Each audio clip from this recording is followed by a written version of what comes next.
তারা ছিলেন নিম্ন পরিবারের তিনজন, বাবা মা এবং ছেলেটির মা ছিলেন একজন গৃহবধূ। আর ছেলেটির বাবা ছিলেন অন্য বাড়িতে খেটে খাওয়া একজন সাধারণ মানুষ। তাদের বাড়িতে কোনো অশান্তি ছিল না। তার বাবা ছিলেন একজন মূর্খ মানুষ, তাই তিনি নিজে মূর্খ ছিলেন বলেই নিজের ছেলেকে গুরুত্ব দিয়ে পড়াশোনা করাতেন। কিন্তু হঠাৎ যখন ছেলেটির বাবার প্যারালাইসিস বা হাত পা পড়ে যায়, তখন থেকে তাদের বাড়িতে অশান্তি সৃষ্টি হয়। কেননা তাদের টাকা পয়সা ছিল না বলে বাবাকে ভালোভাবে চিকিৎসা করাতে না পেরে বাড়িতে পুঙ্গ হয়ে বসে থাকতে হয় তার বাবাকে। সেই সময় ছেলেটির বয়স ছিল 14 বছর। তিনি বুঝতে পারছিলেন যে বাবা ভালো থাকতে কতটা সুখী ছিলাম, কিন্তু তারপরে ভাবতে শুরু করে বাবা এমন হয়ে যাওয়ার পর এক মুঠো অন্ন মুখে তুলতে কতটা কষ্ট হয়। কারণ মা তো ছিলেন একজন গৃহবধূ, তাই তিনি অন্যের বাড়িতে কাজ করতে যাননি, তাই তার কোনো ইনকামও ছিল না। তাই এত অশান্তি। নিজের পরিবারই তার বাবার দুঃখ যন্ত্রণা সহ্য করে তিনি পড়াশোনা ছেড়ে দিতে বাধ্য হলেন। কিন্তু ছেলেটি ছিল লেখাপড়ায় খুব ভালো, স্কুলে সুনাম ছিল তার। তাই স্কুলে কয়েকদিন না যাওয়ায় স্কুলের প্রধান শিক্ষক একদিন ছেলেটিকে ডাকলেন এবং বললেন, তোমার কি হয়েছে? কয়েকদিন ধরে স্কুলে আসোনি কেন? কি হয়েছে তোমার?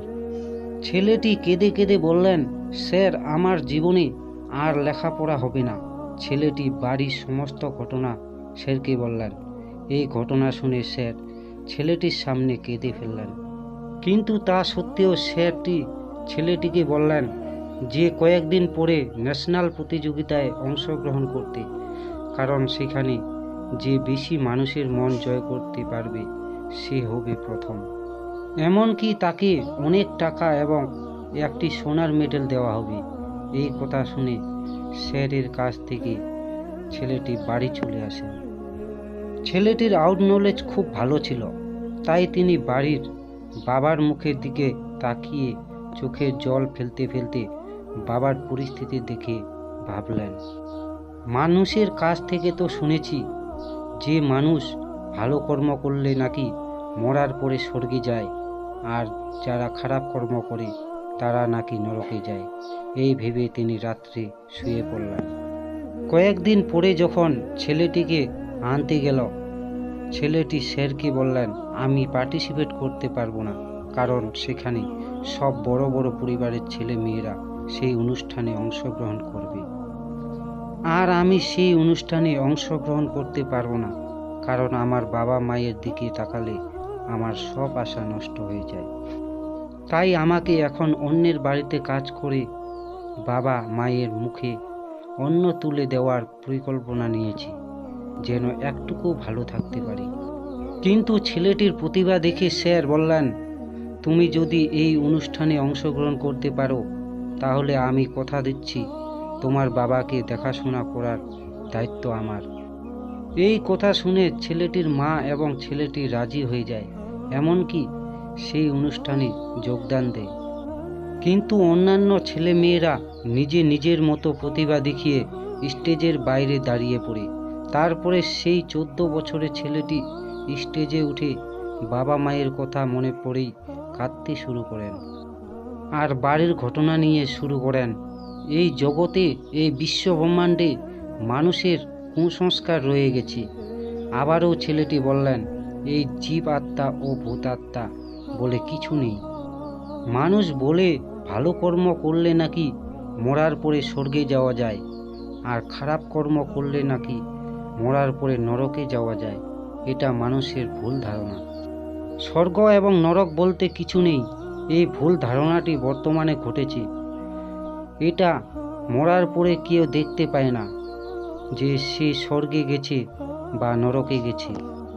ছেলেটি স্টেজে কেঁদে কেঁদে বললেন, স্বর্গ নরক দেখবেন, চলুন, আমাদের বাড়িতে ঘটছে। আমার বাবা যখন ভালো ছিল, আমি স্কুল পড়তাম, বাবা কাজ করত, পরিবারের আমাকে এবং মাকে দুমুঠো মুখে অন্ন তুলে দেওয়ার জন্য কত কষ্ট করত, কিন্তু এখন পঙ্গু হয়ে বাড়িতে বসে রয়েছে, কোনো কিছু করতে পারছে না। তিনি এই বর্তমানে দেশের মাটিতে নরকে পড়ে রয়েছে।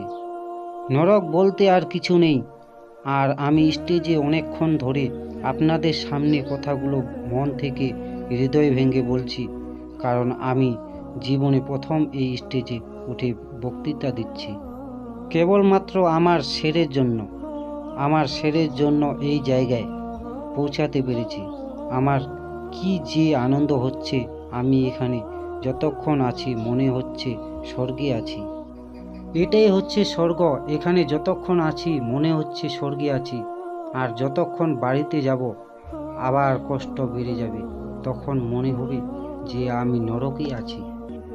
তাই স্বর্গ বলতে সুখ এবং আনন্দকে, আর দুঃখ মানে কষ্ট এবং যন্ত্রণাকে বোঝায়।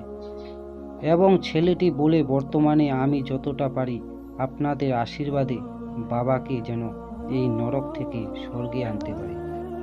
এই বলে ছেলেটি নিজের বক্তৃতা সমাপ্ত করেন আর মঞ্চে থাকা মান্যগণ্য ব্যক্তিদেরকে, এমন কি সেই অনুষ্ঠানে থাকা সবাইকে কাঁদিয়ে দেন আর সবার ভুল ভেঙে দেন, মানুষের মন জয় করে নেন। এমনকি তিনি পুরস্কার জিতে নেন এবং স্যার সবার সামনে সেখানে গর্ব করে বলেন, আমি তার বাবাকে সুস্থ করে তুলব। তাহলে থ্যাংক ইউ বন্ধুরা, দেখা হচ্ছে পরবর্তী ভিডিওতে।